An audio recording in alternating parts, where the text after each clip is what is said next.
안녕하세요, 세모가사입니다. 언뜻 생각해보면 구체주구와 평면주구는 물리적으로도 큰 차이를 보이기 때문에 당연하게 이론적으로는 물론 현상학적으로도 뚜렷한 차이를 보일 것처럼 생각되죠. 허나 실상은 전혀 그렇지 않습니다. 그게 참 묘한 점이에요. 그만큼 구체적으로는 완전히 날조된 새빨간 거짓말이지만 거의 완벽하게 끼워 맞춰져 있습니다. 그게 어떻게 가능한 건지 정말 혀를 내두를 수밖에 없을 정도예요. 특히 관측적인 측면에서는 그 모선을 찾아낸다는 건 하늘의 별 따기만큼 어려운 일이죠. 물론 걔 잡것들의 통제 조작 덕분이기는 하지만요. 가장 대표적인 통제 사례로는 일반인들의 남극 출입을 철저히 통제하는 거죠. 사람들이 자유롭게 남극을 드나들게 되면 남극이 대륙이 아니라 내경과 외경을 가르고 있는 거대한 빙벽이라는 사실과 이 세상에 태양이 하나가 아니라 여러 개라는 사실 등등이 뽀록나게 될 테고, 그건 곧 이 세상의 구체가 아닌 평면체라는 명백한 증거가 되기 때문이에요. 그리고 조작의 대표적인 사례로는 캠트레일러 일출과 일몰때 태양의 겉보기 크기를 확대시킨다는 거고요. 그 지구에서는 하루 동안 일출 때와 남중 때 태양의 겉보기 크기가 동일해야 하기 때문에요. 달도 마찬가지고요. 그래서 일출 직전에는 동쪽 하늘에, 일몰 직전에는 서쪽 하늘에 축월하고 캠트레일을 뿌려대서 태양과 달의 겉보기 크기를 확대시키는 겁니다. 아무튼 이처럼 이 세상이 평면임을 명백하게 증명해주는 증거들은 예수회에 의해 철저하게 통제되거나 각국 지둔 미군에 의해 교묘하게 조작됩니다. 그래서 현상학적인 빼박 증거를 확보하기가 매우 힘든 거예요. 게다가 아무리 평면지구론에 관심을 갖고 있는 사람들이라고 할지라도 먹고 살기 바쁘기 때문에 깊게 파고들 겨를이 없죠. 그래서 뭐가 증거인지, 그리고 그 증거들을 어떤 방식으로 증명을 해야 되는지 분간조차 하지 못하죠. 심지어는 저 같은 사람이 기껏 심혈을 기울여서 증명해 보여줘도 거들떠보지도 않죠. 왜? 제가 할렐루야를 외쳐주지 않기 때문에. 왜냐하면 이 세상의 평면지구론자들 중 99%가 개독 성경 원리론자들이거든요. 개독들이 평면지구론을 추종하는 이유는 성경에 그렇게 적혀있기 때문이에요. 즉, 지구가 평면이라는 사실이 증명되면 성경의 모든 기록들도 다 절대 진리로 승화될 수 있을 거라는 허황된 기대 때문에 평면지구론을 지지하는 것일 뿐, 그 이상도 그 이하도 아니에요. 지구가 왜 구체가 아닌 평면체일 수밖에 없는지 그 이유에 대해 오로지 성경에 그렇게 써있기 때문이라는 대답만 앵무새처럼 반복할 뿐이라는 얘기죠. 구체적으로는 물론 평면지구론의 기초이론에 대해서도 1도 모르면서요. 그래서 그들은 아무리 명백하게 지구가 평면임을 증명해 보여주더라도 그 사람이 할렐루야를 외쳐주지 않으면 절대로 귀를 기울이지 않아요. 이상한 놈처럼 자다가 남의 다리 긁는 헛소리만 늘어놓더라도 할렐루야만 잘 외쳐주면 아멘 하면서 쌍소리를 들고 찬양하죠. 한마디로 미혹의 눈이 먼 자들, 눈뜬 장님들인 거예요. 그런데 이 세상의 모든 사람들은 지구는 당연히 평면이라고 교육을 받아왔고 그렇게 믿어 의심치 않아 왔어요. 불과 20세기 중반까지도요. 1900년대 초반에 초등학교를 다녔던 100세가 넘는 미국 할머님께서 학교에서 지구가 평평하다고 배웠다고 회고하시는 영상을 소개해드린 적이 있었죠. What shape the Earth is, and what did you say? What were you taught in school in elementary I was taught school? in school that the Earth was flat. 또 1900년에 미국의 여러 지방신문사들이 교과과정에 구체지구론을 도입한 영국 정부를 맹비난하는 기사도 소개해드렸었고, 미국 최대의 백과사전인 엔사이클로피디아의 1958년판에는 남극상공에 돔이 둘러싸여져 있다고 기록되어 있던 것도 소개해드린 바 있습니다. 그 다음해인 1959년 10여 개의 강대국들이 남극 출입을 금지하는 조약을 체결했죠. 그리고 10년 후인 1969년 아폴로 11호의 달 탐사 조작 영상이 전 세계에 생중계됐고, 그때부터 악마의 경전인 구체지구론이 각국의 교과과정에 절대 진리로 자리 잡게 된 거예요. 이처럼 세계사는 물론 구체지구론까지 이 세상에는 조작되지 않은 게 단 하나도 존재하지 않는다고 해도 전혀 과언이 아닐 만큼 우리는 완전히 허구의 세상 속에 살아가고 있습니다. 그런데 우리 세대에 들어 그 거짓들의 실체가 낱낱이 폭로되자 더 이상 체제 유지가 불가능하다고 판단한 파충류 종족들이 인류를 멸망시킨 뒤에 새로운 세상을 열기 위해서 온갖 개수작들을 다 부리고 있는 거예요. 구체지구론이 새빨간 거짓이라는 사실, 그리고 아메리카 대조선의 역사가 만천하에 폭로되고 나면 분노한 대중들의 낫과 도끼에 도륙당하고 말 것이기 때문에 미리 선수를 쳐서 혼을 쏙 빼놓고 있는 거예요. 그러니까 도륙당하지 않으시려면 하루빨리 낫과 도끼를 드셔야 합니다. 여러분들이 싸질러 놓은 똥, 여러분들 손으로 치우셔야 해요. 트럼프는 물론 예수도 여러분들을 구원해주지 않습니다. 여러분들의 목숨을 구원해줄 유일한 존재는 바로 여러분들 자신뿐이라는 사실을 명심하셔야 해요. 자, 각설하고 오늘의 본론으로 들어가 보겠습니다. 오늘은 좀 더 정밀하게 구체지구에서의 태양의 방위각 변화를 살펴보려고 합니다. 지금까지는 인터넷에 게시되어 있는 지구의 상상도를 토대로 분석해 왔는데 좀 더 확실하게 하기 위해서 조그만 지구본을 하나 구입했어요. 싸구려다 보니 약간 찐따예요. 밑부분과 아랫부분의 경도선도 약간 어긋나 있고 적도선도 수평이 아니에요. 그래서 수직을 맞추면 적도선이 비뚤어지고 적도선을 수평에 맞추면 경도선이 살짝 오른쪽으로 기울고 뭐 그렇습니다. 그 점 감안해 주시기 바래요. 이건 지구본 바로 앞에서 촬영한 거고 이건 약 8m 떨어진 곳에서 제 대포렌즈로 줌인해서 촬영한 사진입니다. 초점이 약간 안 맞아서 화질이 조금 떨어지네요. 제 카메라가 구식인데다가 액정이 작아서 초점을 정확하게 맞추기가 힘들어요. 다음 달쯤 니콘 P1000을 구입할 계획인데 그때 제대로 촬영해서 보여드리겠습니다. 어쨌든 제가 번거로움을 감수하고 굳이 먼 거리에서 줌인으로 지구본을 촬영한 이유는 가까운 곳에서 바라보면 경도선이 14개밖에 보이질 않아요. 참고로 지구본의 경도선 간격은 10도예요. 지금 보이는 지구의 절반은 180도죠. 근데 근거리에서 촬영을 하게 되면 14개, 즉 140도까지밖에 보이질 않아요. 그 이유는 지구본이 구체이기 때문이에요. 자, 여기가 지구의 절반이에요. 근데 가까이에서 보면 지구의 절반이 아닌 그보다 훨씬 안쪽까지만 비춰지죠. 근데 아주 멀리서 바라본다면 지구의 절반을 다 볼 수 있게 됩니다. 그래서 제 옥상이 허락하는 선에서 최대한 먼 거리에 카메라를 설치한 뒤에 지구본을 줌인해서 촬영한 거예요. 지구본의 중앙 경도선에 붉은 선을 긋겠습니다. 이게 기준 경도선, 즉 영도선이라고 생각하시면 돼요. 이 선 왼쪽으로 몇 개의 경도선이 보이는지 세어보시죠. 8개가 보이고 약간 공간이 남죠. 그러니까 90도가 거의 다 보이는 거예요. 마지막 10도는 거의 측면에 위치하기 때문에 매우 좁게 보이는 거죠. 근데 가까이에서 촬영한 사진에서는 90도, 즉 9개의 경도선 중에 67개 정도밖에 보이질 않았죠. 거리에 따라서 완전히 다르게 비춰지는 거예요. 구체지구에서 태양은 1억 5천 km나 떨어져 있죠. 우리에게 필요한 건 태양에서 바라본 지구의 모습이기 때문에 조금 번거롭더라도 최대한 먼 거리에서 줌인으로 촬영을 한 겁니다. 자, 중심에서 45도 되는 곳에 경도선을 그어보겠습니다. 기준선에서 4칸 반, 여기가 45도 선이죠. 그리고 그 나머지의 간격도 45도가 되겠죠. 이 두 45도의 너비를 측정해 보겠습니다. 기준선은 400, 첫 번째 45도 선은 170이니까 그 폭은 230이네요.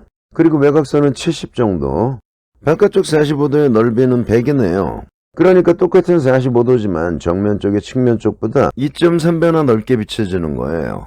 이 간격을 15도로 나누면 제일 바깥쪽 15도와 중심 쪽 15도의 겉보기 너비는 그 편차가 더욱더 극심해지겠죠.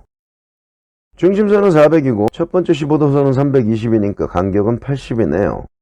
그리고 75도선은 530, 바깥쪽 라인은 520이니까 그 간격은 10이고요. 딱 8배 차이네요. 그러니까 뭔 얘기냐면 일출 후 1시간 동안 태양의 방위각 변동이 1이라면 남중전 1시간 동안 방위각 편차는 그 8배인 8이 되어야 한다는 얘기예요. 지구가 정말로 구체라면 반드시 그래야만 합니다. 나머지 15도선도 그려볼까요? 바깥쪽 라인은 70, 75도선은 80, 60도선은 114, 45도선은 170, 30도선은 240, 15도선은 320, 기준선은 400이죠. 그 편차는 10, 34, 56, 70, 80, 80이고요. 그리고 그 비율은 1대 3.4대 5.6대 7.0대 8.0, 8.0이 됩니다. 그러니까 추운 날 시간당 태양의 방위각 변화 비율이 이렇게 돼야 한다는 얘기예요. 구체적으로는 의거하면 추운 날 태양의 중심은 지구의 적도면과 일치하니까요. 한마디로 추운 날 태양에서 바라보면 지구는 이런 형상을 하게 된다는 얘기예요. 좀 더 정확하게 설명드리자면 추운 날 태양에서 바라본 지구의 모습은 이렇게 왼쪽으로 23.4도가 기울어지게 되지만 자전축을 기울이지 않아도 아무런 상관이 없어요. 반대로 태양을 23.4도 오른쪽으로 기울이면 되는 거니까요. 여기에 대해서는 몇 번 설명드린 적이 있습니다. 방금 우리는 적도선 부근을 측정했고 서울은 북위 37.5도에 위치해 있긴 하지만 이 비율은 그대로 적용됩니다. 지구가 정말로 둥글다면요. 자, 그러면 지구가 정말로 구체인지 아닌지 타임앤데이트에서 확인해 보겠습니다. 한반도에서 일출이 가장 빠른 곳은 동쪽 최남단에 위치해 있는 부산이겠죠. 태양에서 가장 가까운 지역이니까요. 15년 9월 22일 부산의 일출 시간은 06시 12분이네요. 방해각은 88.86도로 거의 정동 쪽이고요. 그러면 일단 30분 후에 방해각이 얼마나 변화했는지를 살펴보겠습니다. 30분 후 고도각은 5.44도, 방해각은 93.2도로 4.34도가 증가됐네요. 다들 아시겠지만 높아심에 한 번 더 설명해 드리겠습니다. 고도각은 아래 위로 이동한 각도고 방해각은 좌우로 이동한 각도를 의미합니다. 고도각이 5.64도, 방해각이 4.34도라는 건, 자, 여기가 일출 지점이라고 가정할 때 태양의 위로는 5.44도, 그리고 오른쪽, 즉 서쪽으로는 4.34도로 움직였다는 얘기예요. 근데 우리는 방해각 편차만 살펴볼 거니까 고도각은 신경 쓰지 않으셔도 됩니다. 그리고 또 30분 후 방해각은 97.61도로 4.41도가 증가됐네요. 첫 번째 30분 동안은 4.34도가 증가됐었으니까 거의 대동소이하죠. 일출 후 1시간을 30분 단위로 쪼개서 살펴본 이유는 앞의 30분 동안과 뒤의 30분 동안의 방해각 편차가 거의 없다는 사실을 보여드리기 위해서입니다. 이게 다음번 영상에서 결정적인 증거가 될 거거든요. 그건 그때 가서 다시 언급하겠습니다. 일출 1시간 동안 변화를 살펴보면 고도각은 11.67도, 방해각은 8.75도가 증가됐네요. 높이가 11.67도, 밑변이 8.75도인 직사각형의 대각선의 길이를 구하면 그게 일출 1시간 동안 태양의 이동거리가 되겠죠. 14.61도네요. 공률은 계산하지 않겠습니다. 괜히 번거롭기만 하니까요. 왜냐하면 남중대도 태양의 동선은 마찬가지로 곡선이니까요. 물론 저는 곡선의 길이를 계산할 줄도 모르고요. 근데 지구가 정말 구체라면 어떻게 돼야 한다고요? 일출 후 1시간 남짓 동안은 방해각 편차가 제로에 가까워야 한다고요. 근데 여기서는 8.75도나 서쪽으로 이동했어요. 180도 중에 8.75도면 20.6분의 1이네요. 한마디로 구체적으로는 시작부터 개쿨하다, 그런 얘기가 되는 거예요. 자, 또 1시간 후에는 107.12도로 9.51도가 증가됐네요. 계속 1시간 단위로 살펴보시죠. 11.33도, 14.65도, 19.73도, 24.87도가 증가됐네요. 여기까지만 살펴보면 됩니다. 그 다음부터는 역선으로 대칭이니까요. 그리고 지구본에서의 비율과 비교해 보시자고요. 지구본에서는 1대, 3.4대, 5.6대, 7대, 8대, 8이었죠. 근데 타임앤데이트에서는 일출 후 시간당 방해각 변화가 8.87도, 9.51도, 11.33도, 14.65도, 19.73도, 24.87도였어요. 8.87도를 1이라고 가정하면 1대, 1.1대, 1.3대, 1.7대, 2.2대, 2.8에 불과해요.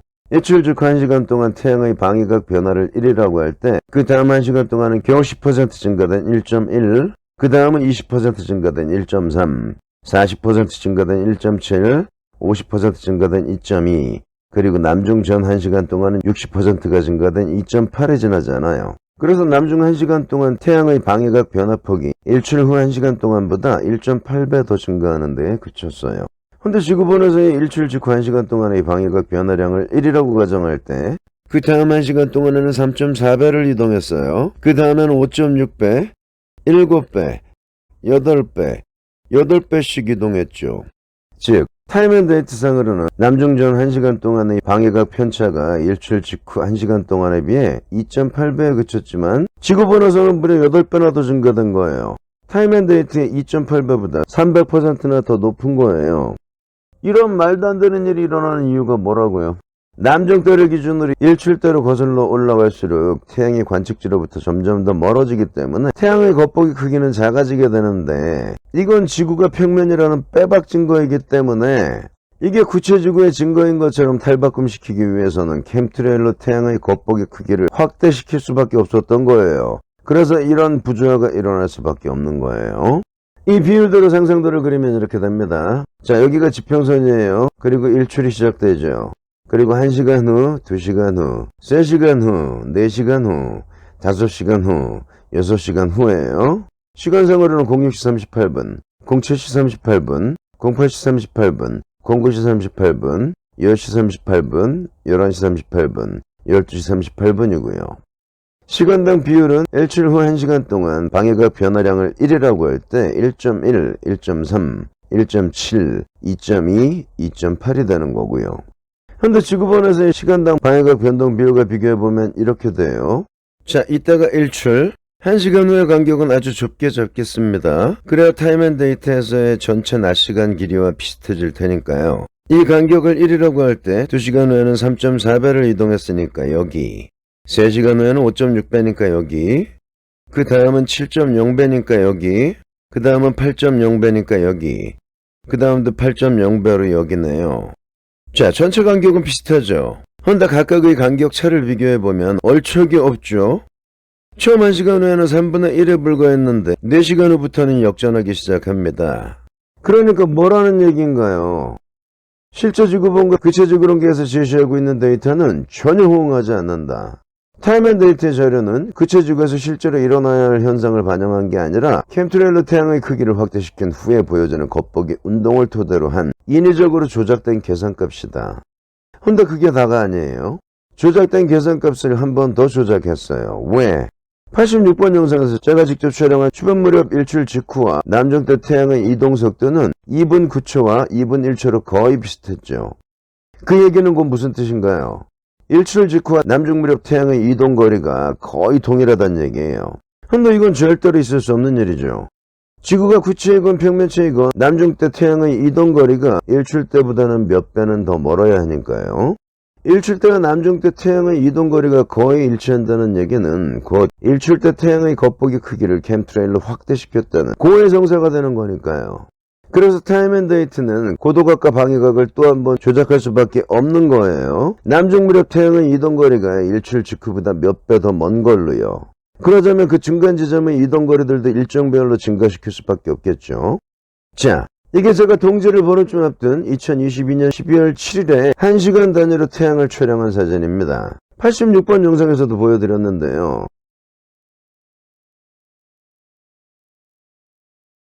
이렇게 촬영한 사진들을 하나로 연결하면 이렇게 됩니다. 이날 서울의 일출 시간은 07시 33분이었어요. 제가 사는 서울함 입구에서는 동쪽부터 남쪽까지 산으로 둘러싸여져 있기 때문에 태양이 40분 정도 늦은 08시 9분에 떴어요. 그때부터 거의 1시간 간격으로 태양을 촬영한 뒤에 하나로 이어붙이면 이렇게 됩니다. 매시간 태양의 이동거리가 거의 동일한 거예요. 자, 제가 어떻게 하나의 사진에 이어붙였는지 그 과정을 보여드리죠.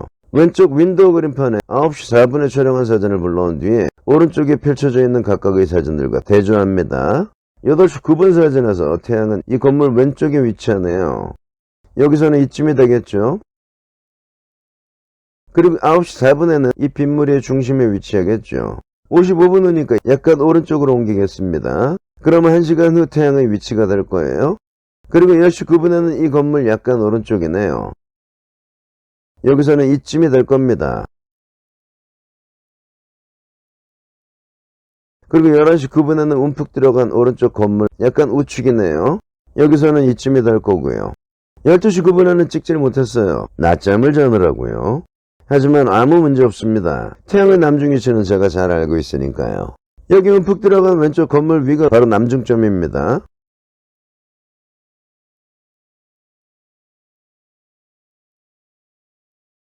(12월 7일) 태양의 남중 시간은 12시 23분이었어요. 12시 9분이면 14분 전이네요. 남중점에서 약간 왼쪽으로 옮겨 놓으면 되겠죠. 자, 이게 12월 7일 오전 1시간 단위로 표시된 태양의 동선입니다. 어떤가요? 매시간 태양의 이동거리가 거의 비슷하죠. 눈금자로 재볼까요? 1시간 후의 방해각은 118, 그 다음은 246이니까 그 편차는 128, 그 다음은 390이니까 편차는 144, 그 다음은 530이니까 편차는 140이네요. 비율은 1대 1.08 대 1.22, 1.19로 거의 차이가 없죠. 가장 편차가 커야 할 남중전 1시간 동안과 일출 후 1시간 동안도 고작 19% 편차에 불과해요. 게다가 10시에서 11시 사이가 11시에서 12시 사이보다 더 넓게 나타나죠. 이건 뭔 얘기인가요? 이때 태양의 겉보기 크기를 남중 무렵 겉보기 크기보다 더 키워버렸다는 얘기예요. 캠트레일 농도 조절이 잘못돼서요. 캠트레일의 농도를 바람 때문에 완벽하게 조절한다는 건 불가능한 일이니까요. 그래서 하루 동안 태양의 크기를 비교해보면 많게는 10% 가까이까지 차이가 날 때가 있어요. 근데 하루 동안 태양의 크기는 눈꽃만큼도 달라지면 안 되는 거죠. 지구가 정말로 그처라면 반드시 그래야 하는 거예요. 지구가 태양에서 가장 먼 원제점 부근을 지나가는 하지대와 근제점 부근을 지나가는 동제대 고작 3.4% 차이가 나야 합니다. 근데 그건 6개월 간격으로 그렇다는 얘기고 하루 동안 태양의 크기는 눈곱만큼도 변화하면 안 되는 거예요. 일출 때나 남중 때나 태양의 크기는 똑같아야 하는 겁니다. 근데 실제로는 10% 가까이 차이가 날 때가 있으니까 뭔 얘기인가요?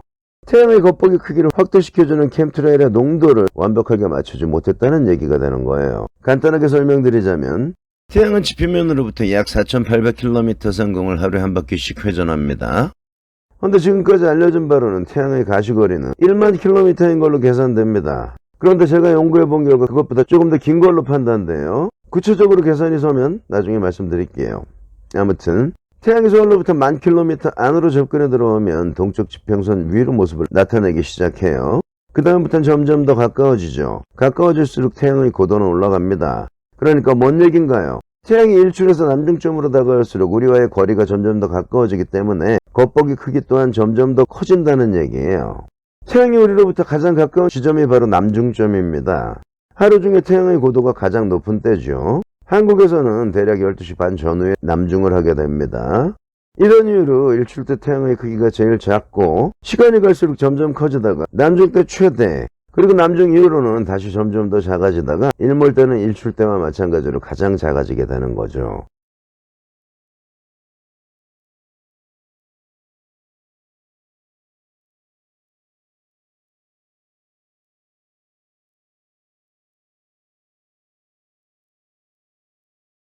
일출과 일몰 때는 이 거대한 원의 측면을 돌기 때문에 우리가 관측할 때 태양의 방해각 변화는 아주 미미합니다. 그리고 전면으로 향해 갈수록 점점 더 넓어지게 되는 거죠. 남중 전후에는 방해각 편차가 극대화되는 거고요. 86번 영상에서 설명드린 바 있습니다.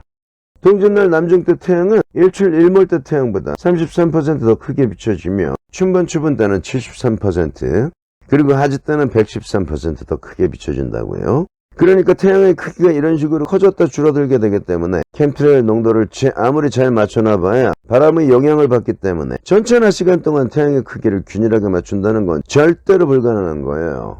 그러니까 잠깐 동안 태양의 크기가 5%, 심지어는 10% 가까이까지 편차를 보이게 되는 거죠. 그러다 보니 남중 1시간 동안의 방해각 편차보다 무조건 작아야 되는 그 1시간 전의 방해각 편차가 더 넓게 비춰지기도 하는 거고요. 캠트레일 농도가 너무 높아서 태양의 겉보기 크기가 남중 때보다 더 커졌다는 얘기예요. 오늘은 여기서 마무리하고 2부에서 계속하겠습니다. 근데 며칠 전에 제가 연말에 올렸던 88번 영상이 3달이나 지난 3월 21일에 강제 삭제를 당했어요. 덕분에 2주간 정지를 먹었고요. 그래서 이 영상은 일단 사이드 계정에 업로드해 놓겠습니다. 정지가 풀리고 나서 메인 계정으로 옮겨 놓을 거예요. 이제 한 번만 더 정지를 당하면 이 계정도 폐쇄되어 버리겠죠.